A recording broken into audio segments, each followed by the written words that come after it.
Durante o debate no programa Alesp Cidadania da Assembleia Legislativa de São Paulo, a doutora Débora Veneral, doutora em Direito, e a doutora Carla Knies, mestre em Direito, falaram sobre a proposta do voto impresso auditável e apontaram como questão central para a discussão a falta de confiança da população no sistema eleitoral. A doutora Débora Veneral apontou: o povo brasileiro, na sua maioria, não confia completamente na urna eletrônica. Ela explicou que a Justiça Eleitoral apenas garante que o sistema é seguro e acrescentou: mas a comunidade não está lá para ver, para aferir, mesmo porque falta conhecimento técnico. Então, existe praticamente uma confiança cega nessa situação. E resumiu: o eleitor não tem certeza de que a urna seria efetivamente segura. A doutora Carla Knies comentou o argumento de que o sistema é a prova de ataques porque as urnas não estariam conectadas à internet. Ela disse: por mais que a urna não esteja conectada à internet, não significa que a urna é totalmente segura só por causa disso.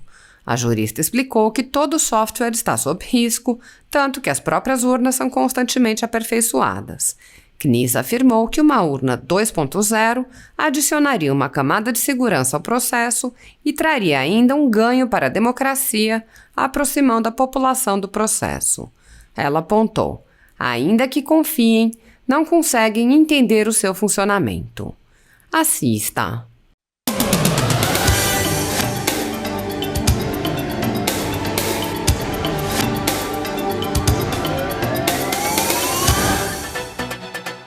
Olá! Tramita na Câmara dos Deputados o projeto de emenda à Constituição 135 de 2019, que torna obrigatório o voto impresso em eleições brasileiras. A proposta estabelece que o processo de votação seja acrescido de cédulas físicas, o que mesmo sem a impressão do nome do eleitor servirão para confirmação das opções feitas pelo eleitorado. O assunto é polêmico e nós convidamos você a entender melhor o que está acontecendo aí no país.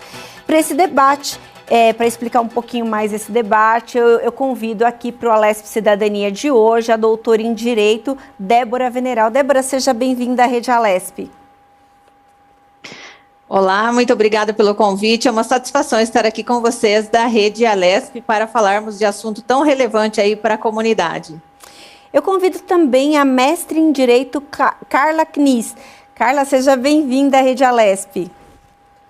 Olá, muito obrigada, Mel, pelo convite e esteja à vontade para perguntar o que achar interessante sobre esse nosso tema tão importante. Débora, o eleitor pode ter certeza que a urna eletrônica usada nas eleições brasileiras há 25 anos são seguras? Olha, nós temos que, infelizmente, dizer que não. Na verdade, não há segurança em absolutamente nada quando a gente fala de tecnologia, mesmo porque a cada dia nós podemos ter surpresas, porque atrás de uma máquina tem sempre um ser humano. Então, não podemos categorizar e sermos taxativos em dizer que é absolutamente totalmente seguro quaisquer sistemas dos quais nós falamos. Em relação à urna eletrônica, apesar das diversas alegações do próprio TRE, de que a urna é segura, mas a gente percebe que o povo brasileiro não confia, na sua maioria, completamente na urna eletrônica. Primeiro porque a própria população não tem acesso a como é feita essa segurança. Apenas se garante, ou seja, o TSE, o TRE apenas garante que é seguro, mas nenhum digamos assim, a comunidade não está lá para ver e para aferir, mesmo porque falta conhecimento técnico para a população, de certa maneira. Então, existe uma confiança praticamente cega nessa situação. E outra coisa, nós temos que olhar para os softwares que nós temos, que muitas vezes são antigos, e a gente precisa ir sempre da modernidade tecnológica também para fazer essa aferição. E nós verificamos que não compete, neste caso, ao TRE afirmar categoricamente, porque envolvem muitas pessoas nesse processo. Então, nós temos aí realmente um impasse. Em regra, entendemos que, nesse caso, o eleitor não tem certeza, de fato, que a urna seria efetivamente segura.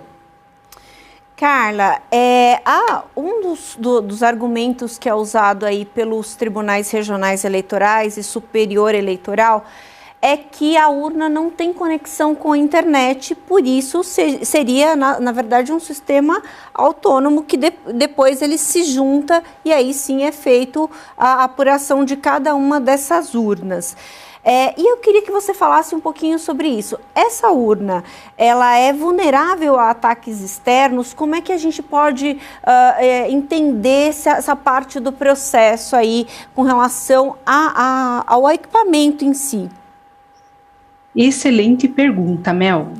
Um dos argumentos que se utiliza para dizer que a urna é 100% eletrônica é justamente de que ela não está conectada à internet, né? Ela não está conectada à internet durante a votação e que por isso ela seria 100% segura ou praticamente 100% segura e indevassável.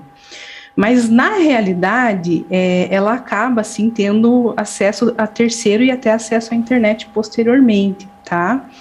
Nós não afirmamos que já aconteceu fraude na eleição, que já se fraudou votos, ou que a urna eletrônica, né, ela é extremamente insegura, mas sim que nós precisamos pensar que quando a gente fala em cibernética, nós estamos, sim, vulneráveis a ataques, certo?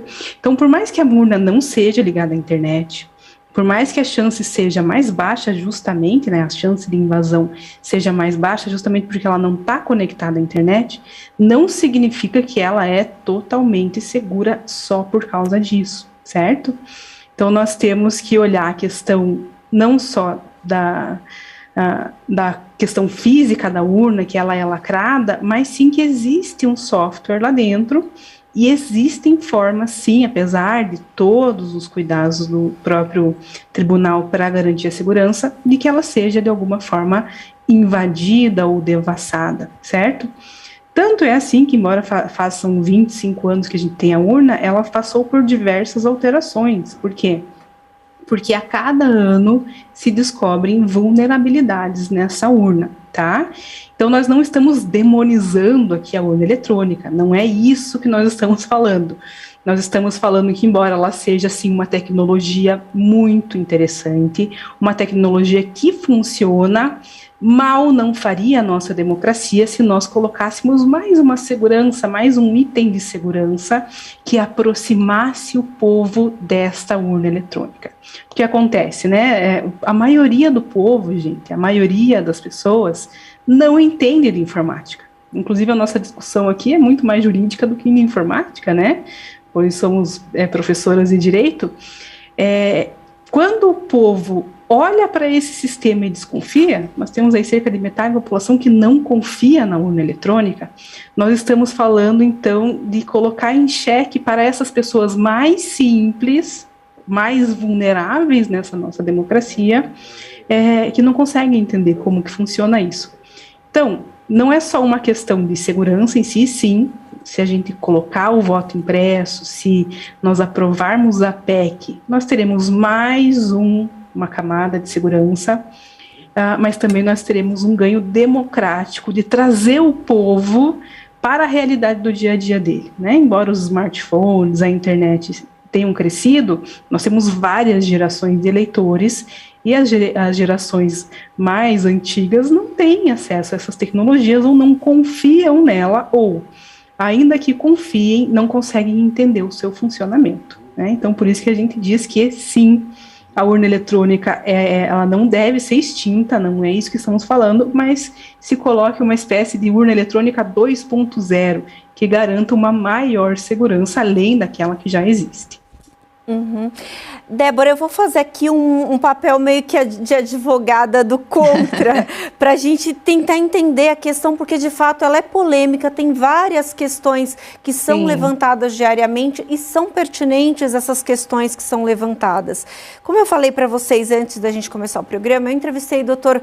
Valdir Nuevo Campos, que é o presidente do Tribunal Regional Eleitoral aqui de São Paulo. O Dr. Valdir confirmou em entrevista aqui conosco que a urna passa por 30 processos de validação em cada eleição.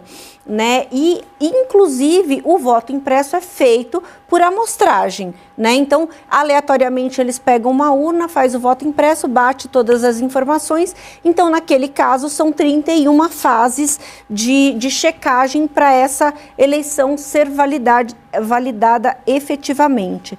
E aí, eu queria que você falasse um pouquinho sobre esse processo dessa validação dos tribunais, que já é feita, se isso não supre a necessidade da população, uma vez que, por exemplo, para fazer parte desse comitê que analisa a urna, qualquer um poderia se candidatar e checar ali, estar próximo ali dessa checagem. Claro que isso é um grupo pequeno de pessoas, não é um grupo da população inteira, mas é um grupo de pessoas que se interessam pelo processo eleitoral e vão ali acompanhar a validação da eleição. Eu queria que você falasse um pouquinho sobre isso, Débora.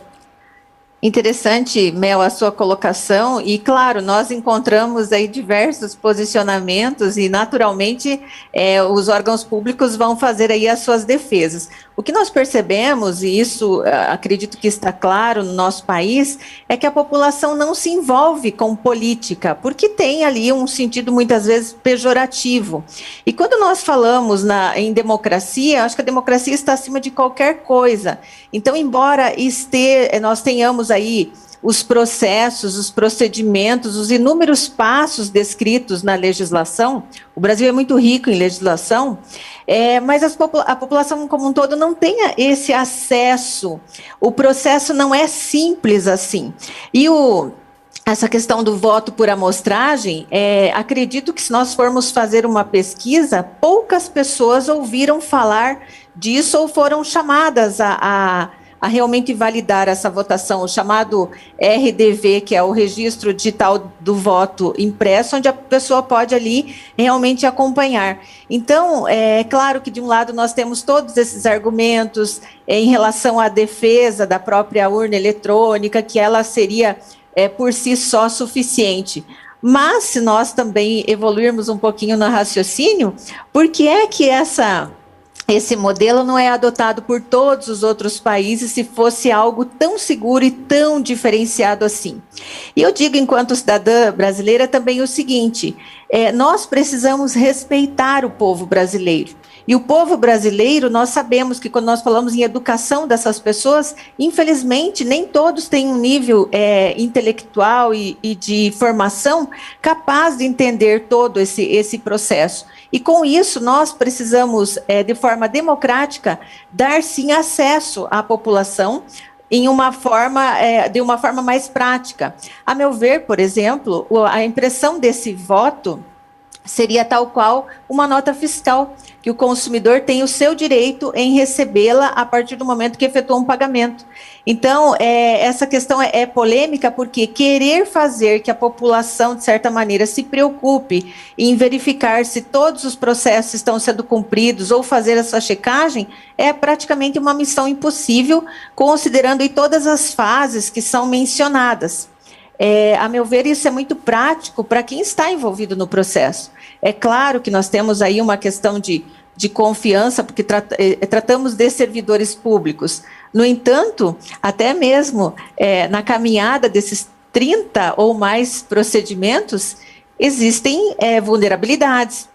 Existe sistema, existem pessoas envolvidas que muitas vezes não são nomeadas para determinado processo e assim por diante. Então, eu penso que nós temos que ser mais práticos e procurar dar o maior acesso possível de forma muito transparente para o cidadão, em respeito, inclusive, à nossa própria Constituição Federal.